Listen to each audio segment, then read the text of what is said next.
Creating a toolkit.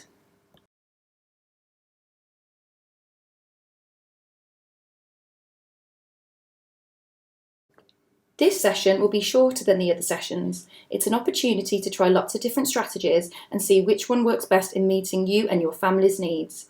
We will reference lots of different resources and will provide links for where these items can be purchased. We will also revisit some of the previous strategies as a reminder.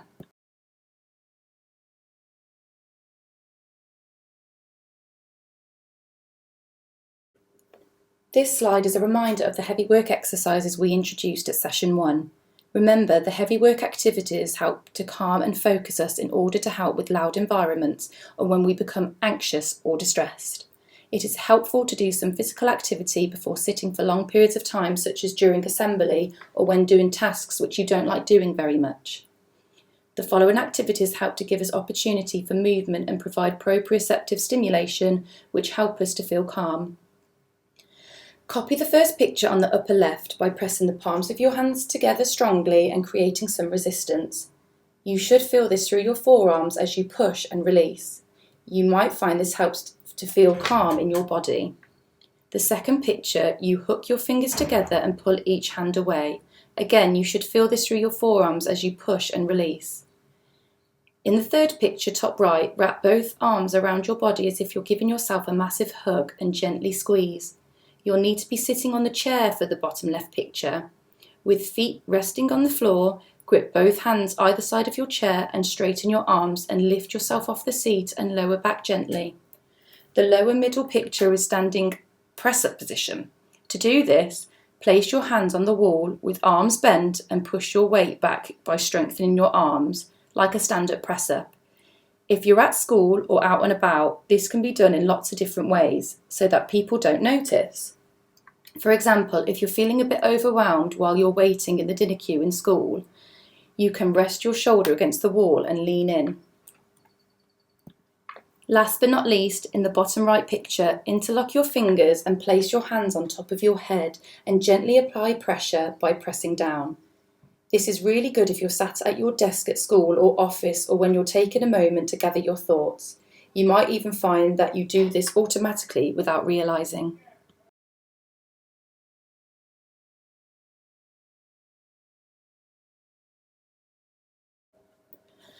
There are times when heavy work activities are needed and times when we need to stop and relax. This is a relaxation activity that focuses on our breathing. By following these steps and breathing in this way, we are able to reduce our heart rate and blood pressure, which then helps to lower our stress levels. Sit comfortably with your back straight. Put one hand on your chest and the other on your stomach. Breathe in through your nose. The hand on your stomach should rise. The hand on your chest should move very little. Exhale through your mouth, pushing out as much air as you can whilst contracting your abdominal muscles. The hand on your stomach should move in as you exhale, but your other hand should move very little. Continue to breathe in through your nose and out through your mouth. Try to inhale enough so your lower abdomen rises and falls. Count slowly as you exhale.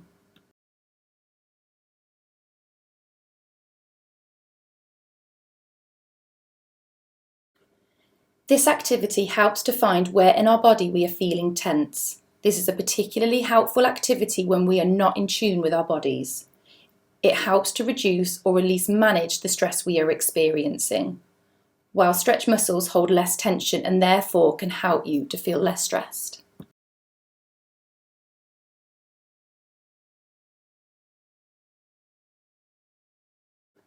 This scale is to help your child identify situations that impact on their emotional state. Starting at number 1, where they feel calm, soothed and happy, moving up, the child can think about what the situation is, what the emotional state looks like for them, what it feels like, and what they can try and do. For example, number 1, never bothers me. Sitting in my front room watching a DVD, looks like I'm relaxed, I've got a smiling face, and I'm happy, calm and content. I don't need to do anything. Example number 2, bugs me when my brother has loud music playing in his room with the door shut. It looks like that I've stopped smiling, I've put my hand over my ears and I feel uncomfortable. I can let Mum know, but I can cope with this and I will carry on with what I am doing. Example number 3, I feel nervous if there is a loud noise when the classroom was quiet. I might try and move my body. I might make a noise myself. It feels like my tummy is turning around and it feels a bit painful. I can try and do some square breathing, let someone know that I am at a 3 and take a walk out of the room and wait for my tummy to settle down. Example number 4. I might need to get to a safe place. Stop trying to talk about it. It won't come out right. So you can break things down. If this is too much depending on your child, it can be as simple as number 1 feeling smiley and number 5 feeling angry. Every child is different, so it is important to get involved and use those words as much as possible.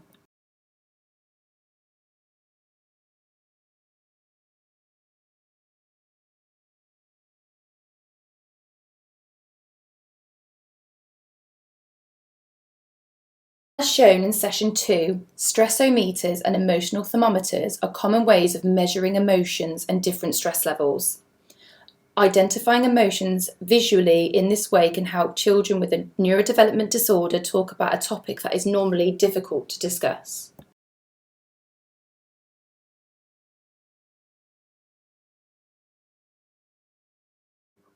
This is a useful tool to help teach social rules and to form positive relationships. It can be used to help individuals understand how to modify their behaviour depending on the person and the context. For example, you can hug people in the blue and green circle, but you should not hug anybody outside of that. It can also help teach individuals social boundaries and how to be safe in the community. For example, who you can and cannot talk to. And lastly, it can be used in a variety of different ways in teaching how close you can stand next to somebody, who you are allowed to touch and who can touch you. You should also know who to give your personal information to, i.e. your name and address.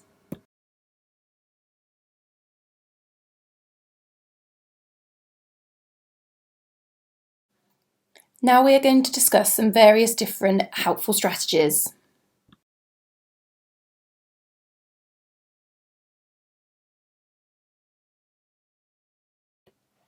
The grounding exercise is a way of tuning into our senses and keeps us in the moment. It is a great distraction strategy.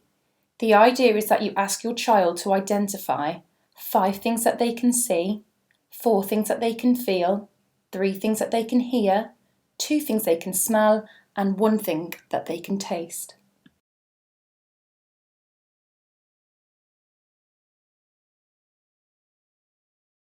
The thermometer works in a very similar way to the 5-point scale, in that you can identify what each stage looks like for your child and what your child can do at each stage to help prevent escalation or to help support de-escalation. The thermometer can be used for identifying what a variety of emotions look like for your child, for example, anger or anxiety.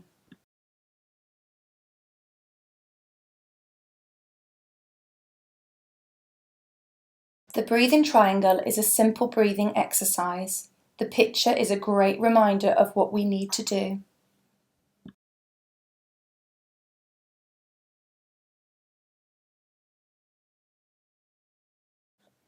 The worry box can be used if your child struggles to communicate how they are feeling. The idea is that the child can write or draw their worries and put them in the box. The box keeps the worries so your child can let them go. The worries are still there, but they have been acknowledged, and now your child does not have to hold them in their head and feel like they are managing them alone.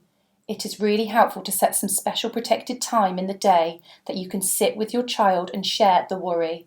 Not only can it help by discussing the worries, but it can also help your child feel safe and connected to you.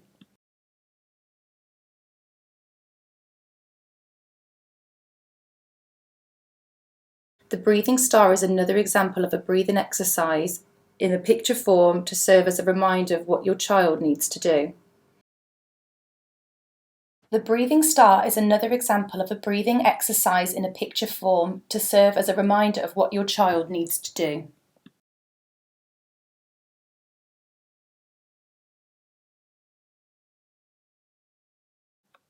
This picture is a form of stretch and relax exercises. It reminds your child which part of their body they need to tense and relax to make sure they have done them all.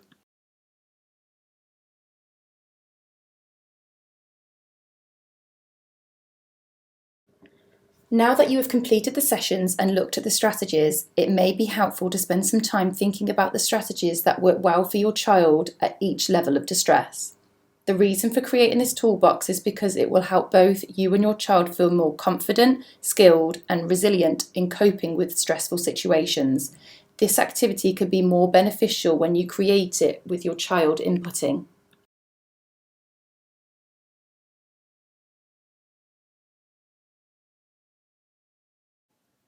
Activity. Things your child enjoys doing or helps them let off steam.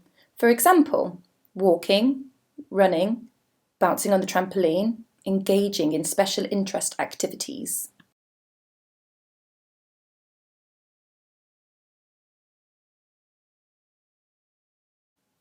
Relaxation. Help to calm and lower the heart rate. For example, deep breathing exercises, body scan, mindfulness, apps like Headspace, and relaxing music.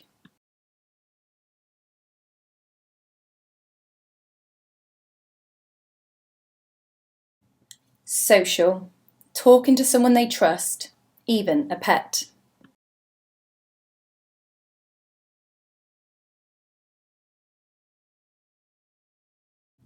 Thinking. Helping your child challenge their thoughts and worries.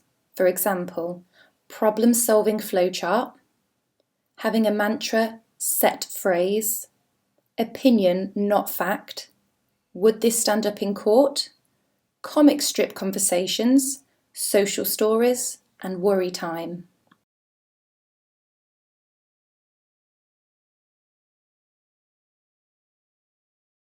Sensory.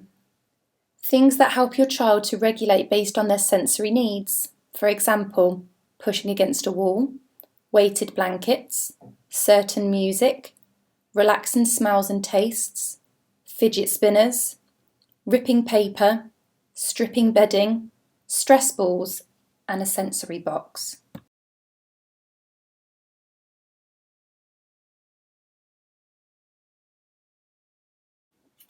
Here's the summary of helpful strategies that can be put into your toolbox.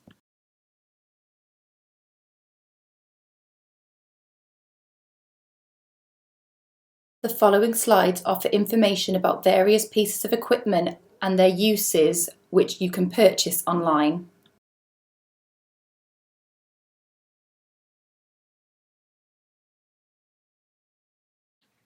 Tactile style.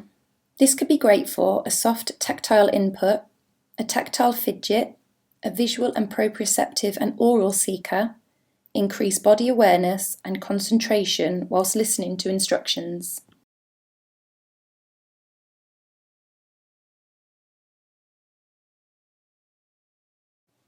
A hand exerciser. This can be great for proprioceptive input, waking up hands, fingers before activities, helping to concentrate. People who may have a tight grip squeeze things firmly.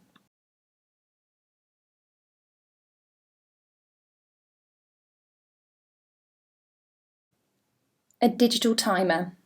Great for counting down during transitions, reducing anxiety to know when the next session begins, visual and auditory seeker, and learning numbers and time.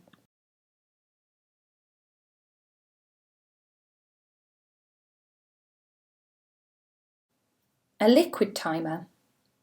This is great for visual transitions, preparing to change an activity, a visual seeker, a calming activity independently, and an auditory, tactile, and smell avoider.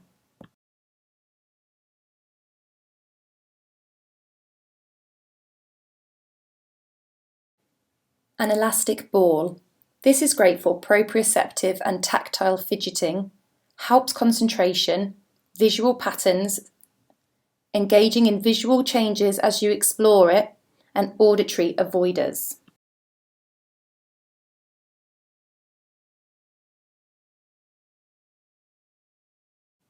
Tactile gloves. This is great for rough tactile seekers, wear for people who pick their own skin or nails, do activities whilst wearing them to increase tactile feedback, and proprioceptive seeking.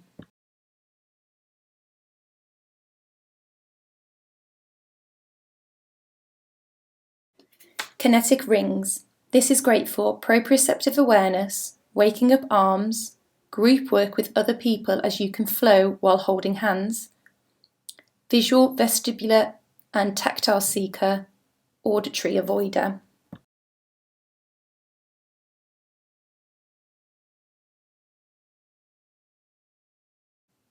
Sound reactive bracelet.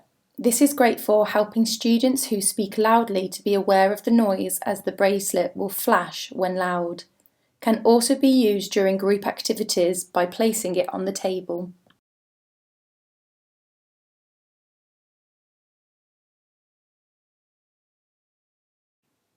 A marble fidget. This is great for proprioceptive and tactile input, visual, auditory, vestibular and smell avoider, and increases concentration during verbal instructions.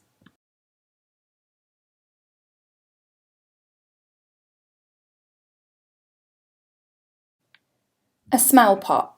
This is great for smell seekers and avoiders. Add a seeking smell in there on a piece of tissue, or add a familiar calming smell on a piece of tissue or an old piece of clothing to help block overwhelming smells.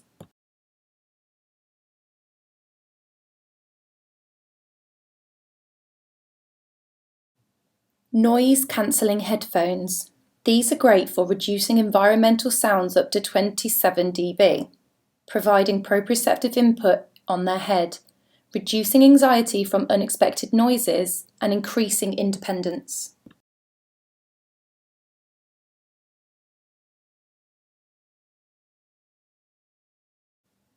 Remember that you can always find lots of more information and resources on the Dimensions tool.